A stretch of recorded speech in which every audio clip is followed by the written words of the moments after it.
Шановні пані і панове, я дуже рада запросити до слова нашого наступного спікера, пан Андрій Kobolyev, голова правління Нафтогаз України. Ми будемо говорити про Mr. Andriy Kobolyev, head of the Naftogas Ukraine, and we will talk about the reforming of the national JC Naftogas of Ukraine and the gas sector, about the two new laws.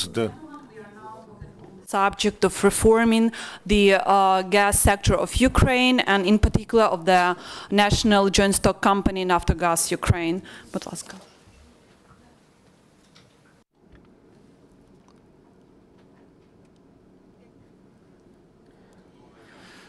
Good afternoon. Welcome everybody. I wanted to talk today about prerequisites and the laws that were voted today in the first reading in the Parliament. The first law about the crisis situation in oil and gas sector. Its foundation is well known to everybody. We have a crisis in our relations with the Russian Federation. Part of this crisis is the gas crisis that's already in full swing, and Russia does not send gas to Ukraine. The only source of gas to import to Ukraine is European direction, and we plan to increase the volume after we introduce small rivers from Slovakia. And all this makes necessary to make amendments in the use of gas in our country that's been long overdue. We're talking, first of all, about some civilized rules of market play. Second, we talk about the necessity to save natural gas as a resource. If we have a look at the consumption of gas last winter and this year, then the task that we see and that will make for a comfortable flow of winter with the full exclusion of Russian gas as a source of consumption, we have to decrease consumption by 6 billion cubic meters of gas per season, which is almost 20% of the gas that we consume now. So the ideology that was put into this law from the very start provided for the measures that would provide for this economy, for this saving. Of course, there's a lot of problems. Until now, very little's been done, and we, within one season, or to be more precise, within these months, and we have 4 months before the season starts, to implement measures that haven't been implemented for dozens of years. This is the creation of alternative sources of power, and maybe the switching of enterprises of communal energy to coal. We have to create economic foundation, and we have to have will of the state and citizens to do this in real. For instance, at the moment, our analysis of the economics of enterprises says that it is more profitable to use coal than gas. And of course, we have to change this because we cannot switch off gas to the enterprises. We have to introduce the measures to save energy that are known in the entire world. Of course, the reserve for saving is almost 4 billion cubic meters, and the potential is great, although it is hardly achievable within one season. We have to launch a campaign that will explain how to do this. We have to reach end consumers, telling them what they can do. And this is not only saving, but the regulation of delivery of heat. I think that there are very few places in the world where they open windows in winter, but this is our story. Then heat meters and efficient use of heat after the heat enters the building and is being distributed between flats. This is the heat pipeline that brings heat to end consumer, and we also plan to use these measures in industry. All this, we think, if we make some not very pleasant but necessary measures this summer, will allow us to save the amount that will potentially be close to the desired amount of savings. We also want to continue to work in the European direction. Naftogas will take part in the tender for the capacity of transporting gas from Slovakia to Ukraine. We succeeded in this, and another aspect is the reform of the Ukrainian gas transportation system. These are the proposals prepared by Naftogas, and they lie in the necessity of the reform in this sector. The end aim of this reform is the effective joining of Ukrainian gas transportation system to European system and the involvement of Ukrainian companies in managing this European system. Regrettably, as you know, Gazprom has already launched the Northern Stream, which has already taken off the Ukrainian GTS 30 to 40 billion cubic meters of transit per year. You know that the plans for Southern Stream are very close to realization. There is a certain resistance from the European Commission, but Gazprom, as one of the subjects of gas war, makes a lot of offers to different countries, and we have to move as well in order to prove to our European partners that we are prepared to be part of the European gas market, that we are reliable transitors, and we are transparent and understandable. The reform that we offer has the end target, the implementation of these measures.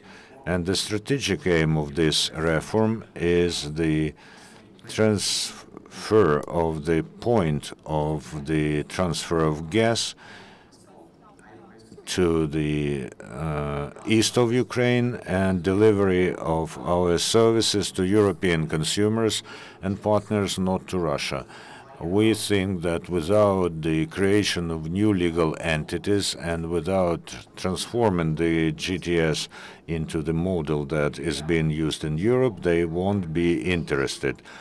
And the adoption of the law about the reform of gas transportation system in the first reading opens huge possibilities. As head of Naftogas, I think that, and I quote here the Ministry of Coal and Energy as well, the final model, all the participants, all European companies that can be allowed to take part in managing the Ukrainian system is accepted very well. The more transparent this process is, the better. And if the Parliament, with its vote, confirms the rightness of these movements, we will only applaud this. The only thing that we ask is that the protraction of the process doesn't make this process unfeasible.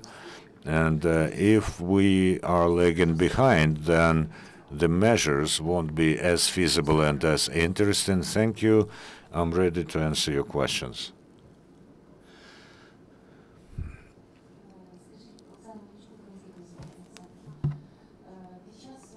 During the last talks with Russia about gas, the question arose who and why made a decision to separate the gas talks from the losses, from the issue of losses that Ukraine suffered as a result of the annexation of Crimea. If we put on the scale what Ukraine has lost as the result of the annexation, including moral losses, and those laughable money that we get for the gas, this would be a ridiculous situation. Who and why separated this issue from the gas talks? I think that if we take into account international law, then Russia would be in the very losing position.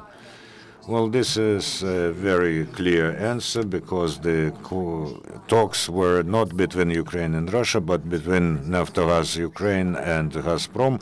And the official Gazprom's position is that they don't have any relation to the situation in Crimea.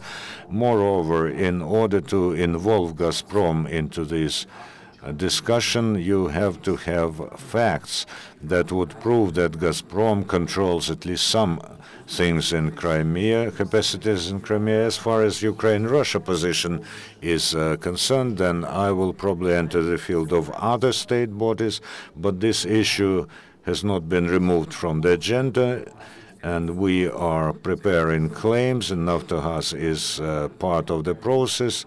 Of course, there are some barriers and some preliminary actions that should be done in order to substantiate these claims. So the process at the moment is happening, and there's no secret about it. As far as the talks between Gazprom and Naftogas are concerned, in reality, the main result of these talks, I can tell you in two. First, that Ukrainian side was ready for the compromise, and the European Commission corroborated this. Second, European Commission got convinced in what we understood from the very start, that the Russians came there not to agree, but to create a conflict.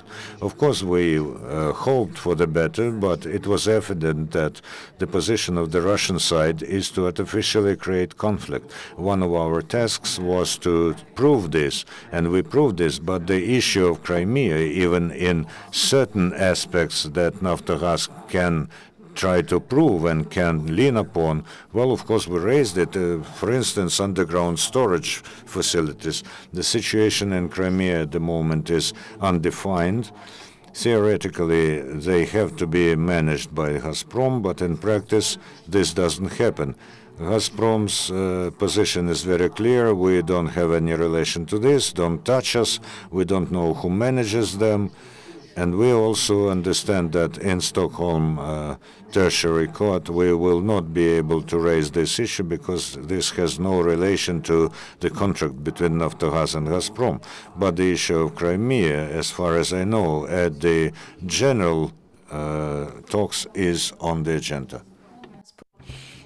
Gazprom and Naftogas, are they state-owned companies or privately owned? They are state-owned. Then what's the issue? How can you separate the state interest, the state security? If these are state companies, there is the law which separates the company from the state. These are different entities. Talking about claim against the state, that's different thing. But the company is a company. If you can prove that Russia has done something incorrectly, then the question is where, in which court. Then based on the ruling of that court, try to seize the property. Then some actions could be conducted against the Gazprom bonds. So that's not an easy issue. No one forgets it, but to approach from the issue of Crimea to the issue of Gazprom, you need to cover certain road. Till that, we can go back to the situation which happened in the past when the courts were returning gas from underground facilities to some entities. You were explaining well about the first draft law on emergency situation, but I saw only one initiative there as to managing by the state of the volumes of private producers of gas, but I have not seen many important things, like till when Naftogas will be basically approving the situation when there are different tariffs used for thermal and electric power plants. Then don't you use more coal? We asked one of them power plants. And so basically, where are all these initiatives? Why they are not in the draft law? The initiatives you are talking about, they are possible on condition the price for gas will change. If you are negotiating with the National Committee, with NERC about how the gas and thermal tariffs are distributed, these are all empirical calculations. They can argue whether that's 75 by 25 or 30 by 70. Nothing will change. If we regulate that issue in the law, this will not change the situation drastically. Naftogas will now suggest. We understand that it will be difficult to perceive it, but we'll be offering the single tariff policy for gas. That means that all the gas in Ukraine is to be sold at one single wholesale price, and that will resolve many issues. The issue of saving the gas by the population, saving gas by thermal companies. There should be one wholesale price for gas. That doesn't mean that we will immediately increase tariffs for heating for population. There should be a certain plan on how to save it, on how to do it correctly, of how to get back those consumers who disconnected from the system. And now the state de facto is subsidizing the difference between the price that the population gets heating at and the imported price for gas. The situation will not change in a year or two. We're suggesting to develop one price for those who generate heat as well. If the local budgets can decide which share of that price will be subsidized by the local budget, there will be many discussions about that, but there's no other way out of the situation. We will not be able to increase the gas production if we sell our gas, if we have to sell our gas at $30 per cubic meter. This price does not allow not even to repair some old production facilities, and it does not allow to produce gas. So the nature of the problem is here, because the private companies have the right to sell gas at a high price, and Ukrgazvidobывание doesn't have that right. We will have to have similar conditions for everyone, and we will then present all the calculations. You mentioned that you are planning to suggest one single price for heat generating facilities, and the local budgets will decide on how much they will subsidize. So there was this problem with the warm water, with the hot water. And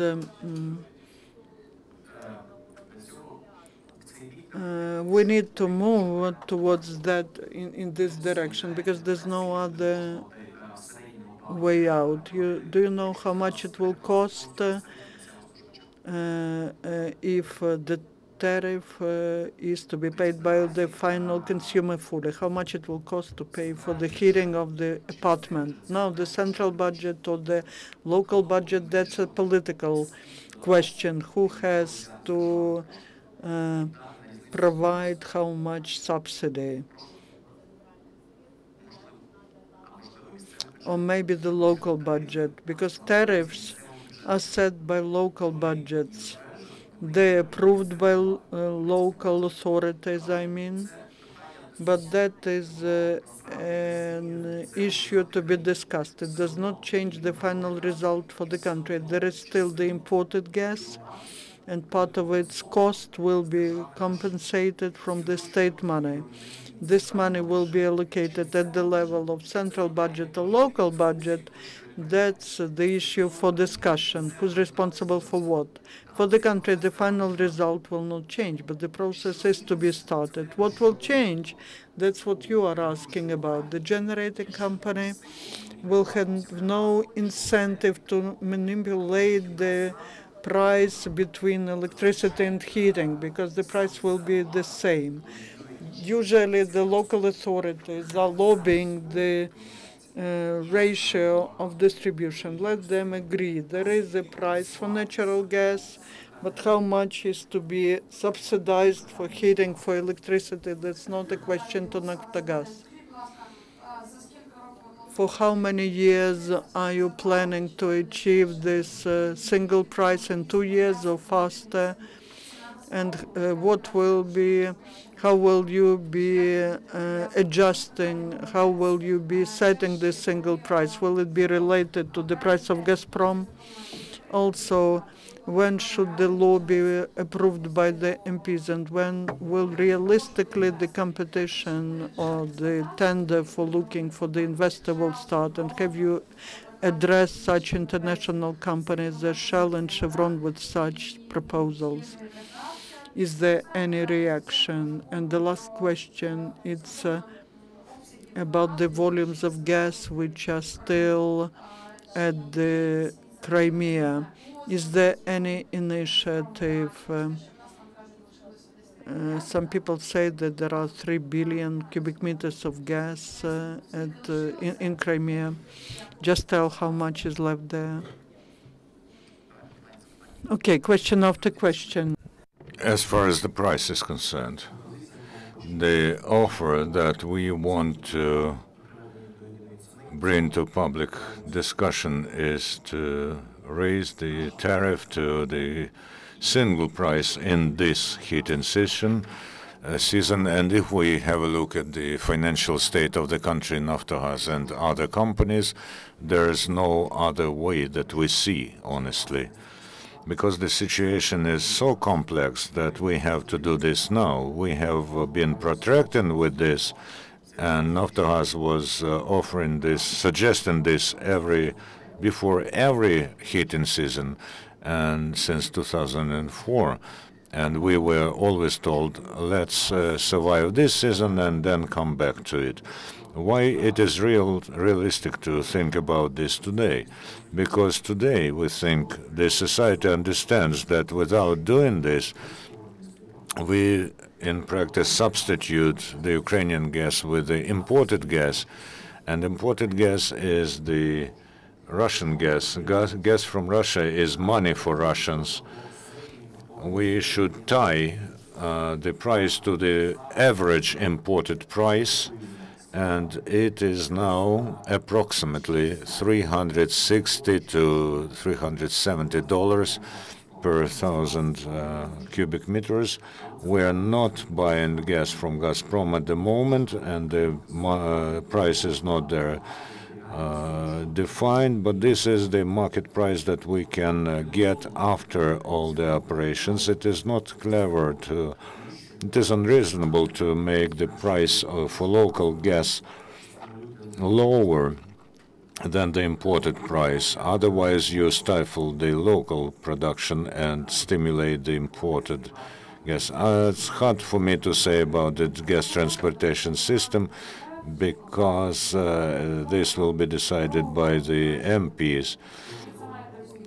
You have to understand that if the law is not voted for in the second reading on the gas transportation system, then you won't get the second tranche of from IMF. As far as I know, IMF does not pose this unequivocally. This is the initiative of the Ukrainian side, and the terms here will depend on how swiftly the talks with European companies will happen. We have started them, but the European companies have very simple answer. You are forbidden to do this by the law. First, pass the law that will theoretically at least allow you to do this, and then we will start our expensive procedures, lawyers, analysis, and all this. So they first want to see the window of opportunity and to adopt the law that will allow us to do this. And they say, why should we spend our effort and money for talks that on what you're forbidden to do? The remnants of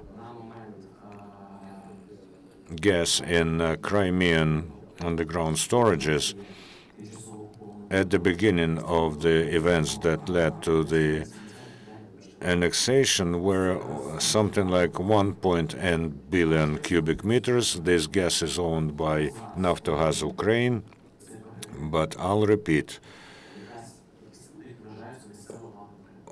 who now controls these underground storages? The people who consider themselves authorities in Crimea. Gazprom does not have any relation to this. To send letters to those people is to recognize their legitimacy.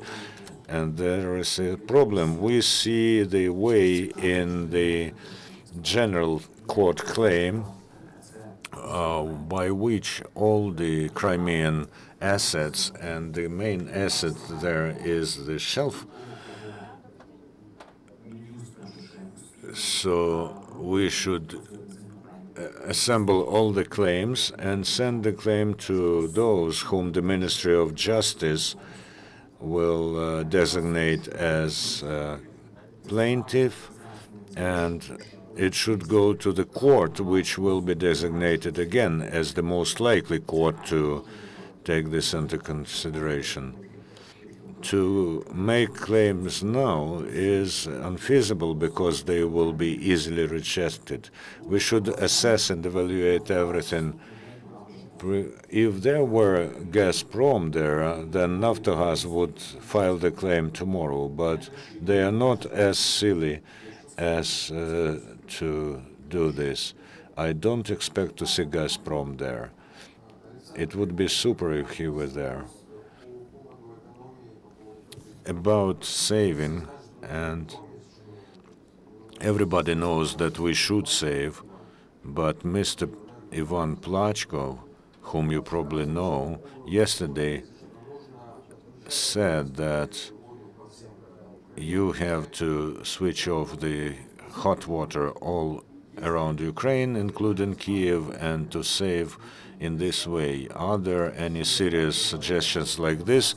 Yes, this will give us 50 million cubic meters of saving of gas per month. At the moment, there is a record low consumption, and it's less than 40 million cubic meters. We can talk about this, of course, but there are two consequences. First, you won't have hot water, and second, consumers who are paying for hot water, and Naftogas gets this money and buys gas from import, they will not pay for it because they won't have anything to pay for, and this is a substantial hole in our balance. The issue that was discussed in the ministry, and the discussion is still open, is whether there is a sense in order to get such a small saving, to lose such a money flow. Maybe it is better to teach people to pay for this hot water and then to buy this gas. This is a complicated question. I am still in the discussion with the ministry, and we are awaiting some common decision. There are pluses and minuses that are almost equal in this case. Of course, there is an opportunity, a possibility to switch hot water everywhere. This is not complicated. You may do it, but what to do further? Recently, there was a conference on energy international, and the general director of DTEC was speaking there, and he said that if, for instance, we invest some billions, then before 2020, Ukraine will be able to extract a lot of gas. But if you look at the law that's been adopted today, it says that, for instance, the state has the right to confiscate.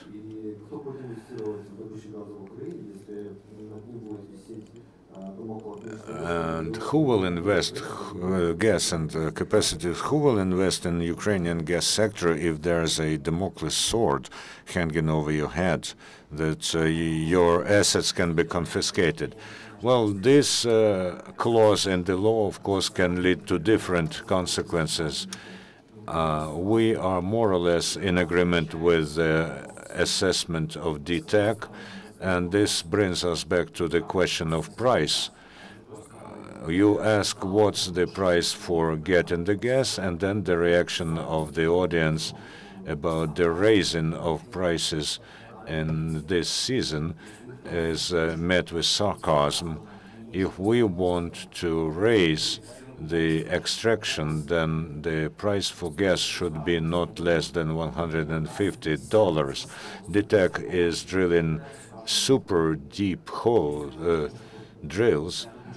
And if we want to make all the extraction in Ukraine private in 5 years, then the way that we were following before this is right. And the private companies will drill super deep, will take over oil and gas fields, and will then sell gas for $400 per 1,000 cubic meters. And they will not modernize. So this is about the price. They love for escaping objective reality and talking that we are special and we will have some different price has led to this position. However, we have a proposal that we will make public soon, which is, to our mind, a reasonable compromise when 50% of the extracted gas goes to underground storages, and then 50% they sell to wherever they want. And the pumping in storages takes place until the new year begins, and from the start of the new year they do not have any right to dispose of it. Yes, of course, there won't be more gas because of this, but this will bring more money to Naftogas. And if you have a look at European countries, then the companies who extract gas or trade gas, they are very often obliged to have such underground storages. Look, we're not preoccupied with this. We just don't want to see how all this is done. Do you know how much a consumer pays for gas on his gas stove? Of course. Please, do you know how much they pay? Okay. Then I will answer, no, I don't agree because you don't know the figures. Okay. This is, by the way, a good illustration to the paradox of our country. Every person here knows how much the gas costs for Gazprom. Ask anyone and they will tell you.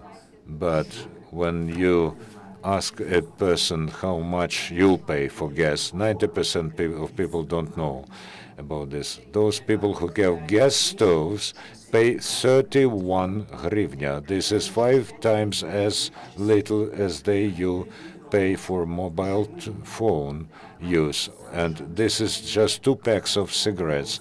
And now let's ask why people think it normal to pay 150 or 300 hryvnia for the mobile telephone, but gas they think is a unique substance that is virtually free. Now, coming back to our suggestions for people who have gas stoves, when the price is raised in this way, they will have to pay something like 150 hryvnia per month. Those people who live in villages, those socially non-protected people who buy gas in balance, they pay the average of 270 hryvnias a month.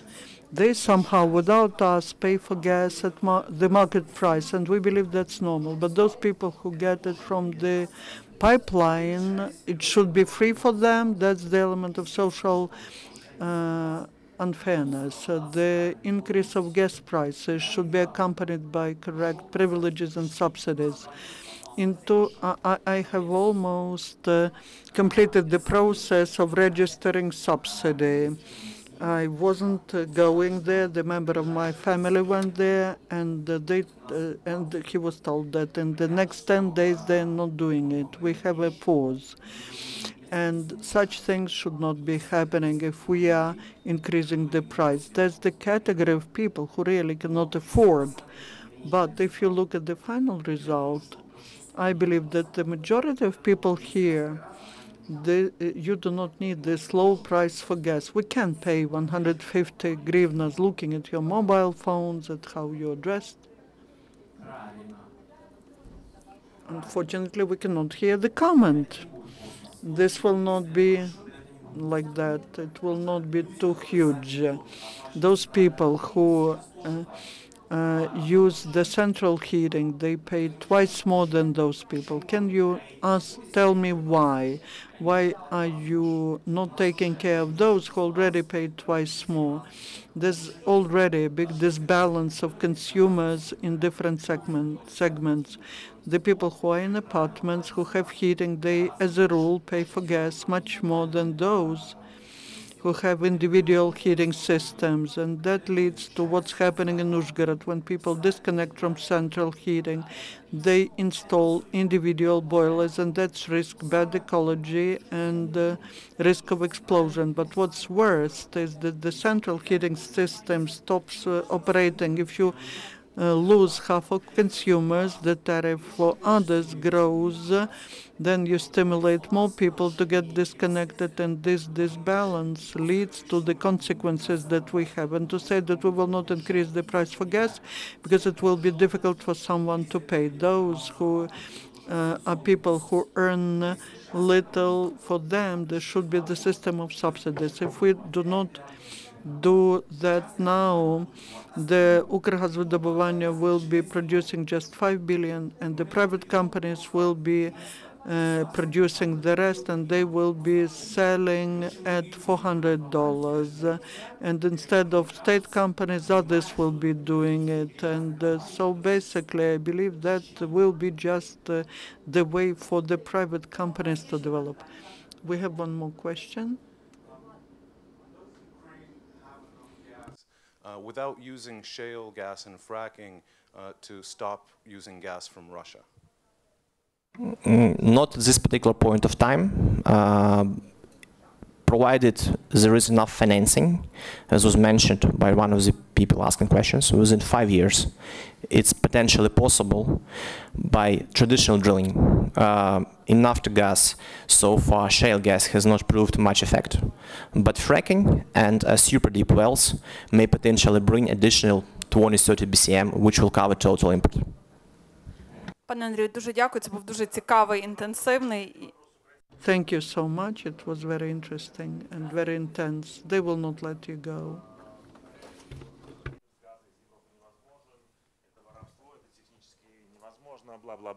Скажите, пожалуйста.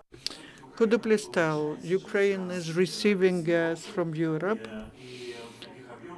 In which volumes, and what will be the situation in autumn? Will you have to come to an agreement with Gazprom, or are you planning, if the conflict gets worse, to switch to reverse gas transportation from Europe? The conflict is very serious. They do not supply us gas.